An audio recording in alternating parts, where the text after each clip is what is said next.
L-attur famuż Taljan Raul Bova jinsab Malta sabiex jinħadmu xeni mit-tieni serje ta' Come un Delfino, serje li tintwera fuq l-istazzjon Taljan Kanale 5 tal-Mediaset. L-attur Raul Bova li qed jieħu sehem u jidderiġi wkoll il-film mistenni li jdum Malta madwar 6 ġimgħat. Net News tkellem ma' Raul Bova waqt li s-sibt kienu qed jinġibdu xi xeni fil-Pixxina Nazzjonali.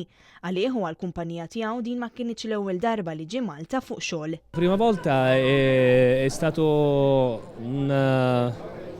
proprio un motivo di lavoro, cioè cercavamo un posto adatto a questa serie che ha avuto molto successo in Italia e quindi abbiamo fatto una seconda parte che sarà in 4 puntate e cercavamo dei posti, soprattutto piscine sportive, in modo che si potesse ambientare la nostra fiction e dare un grosso valore di paesaggi e di set e tutto quanto. Malta, devo dire che rappresenta per noi un valore grossissimo proprio nella nostra serie, perché ci dà a parte la disponibilità della gente che è incredibile, ma anche tanti set naturali che si possono trovare soltanto qui a Malta e in nessun'altra parte del mondo.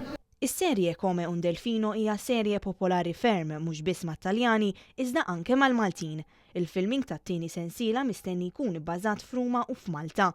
Bħala parti mill-cast se jieħdu sehem ukoll l-atturi Taljani Ricky Memphis u Giulia Bevilacqua, kif ukoll se jieħdu sehem xi atturi Maltin.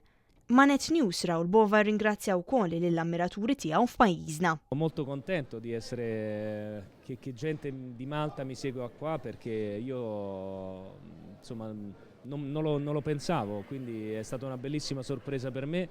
Spero di continuare a fare tanti bei film e soprattutto di farli qui a Malta e magari di incontrare tutti i fan e tutte le persone che mi seguono e che mi vogliono bene. Huwa rringrazzja wkoll lill-awtoritajiet Maltin tal-li għenu lill-kumpanija tiegħu San Marco li qed tieħu ħsieb il-produzzjoni tas-serje, kif ukoll irringrazzja lill-Kunsill Malti għall-isport tal-ospitalità li offrewlhom ġewwa il-Pixxina Nazzjonali f'Tal-Qroq.